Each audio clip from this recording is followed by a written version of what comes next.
जब प्रलय की लहरें उठीं और पूरा ब्रह्मांड जल में डूब गया, तब एक बालक शांत भाव से ओम नमः शिवाय का जप कर रहा था। आज सुनिए उसी अमर भक्त की दूसरी अद्भुत कथा, महान ऋषि मार्कंडेय की। कहा जाता है कि एक समय ऐसा आया जब सृष्टि का अंत निकट था। चारों ओर अंधकार छा गया।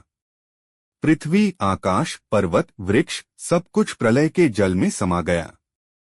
भयानक तूफान, गर्जन करती लहरें और अनंत जलराशि। ऐसा प्रतीत होता था मानो अस्तित्व ही मिट गया हो। पर उस अपार जल के बीच एक छोटा सा प्रकाश था, वह थे ऋषि मार्कंडेय। उन्होंने अपनी साधना नहीं छोड़ी। वे भगवान शिव का ध्यान करते रहे। तभी एक अद्भुत दृश्य प्रकट हुआ। अनंत जल के मध्य एक विशाल वटवृक्ष दिखाई दिया। उसके पत्ते पर एक दिव्य शिशु लेटा हुआ था। वह शिशु मुस्कुरा रहा था, मानो सृष्टि का सारा रहस्य उसकी आंखों में समाया है। उस बाल रूप को देखकर मार्कंडेय मंत्रमुग्ध हो गए। अचानक तेज प्रकाश फैला और स्वयं भगवान शिव उनके सामने प्रकट हुए।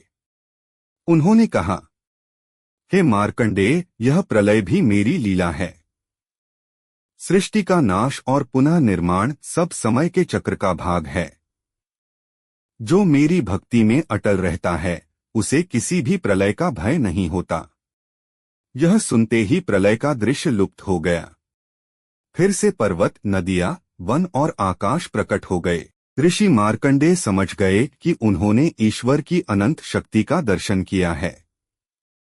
तभी से उन्हें केवल मृत्यु पर विजय पाने वाला ही नहीं, बल्कि प्रलय का साक्षी भी कहा जाता है। उनकी कथा हमें सिखाती है, संकट चाहे कितना भी बड़ा क्यों न हो, अटल विश्वास और भक्ति हर अंधकार को प्रकाश में बदल सकती है। अगर चाहें तो मैं इसी शैली में और भी रहस्यमय कथा सुना दूं, जैसे भस्मासुर की कथा, शिव का नटराज रूप या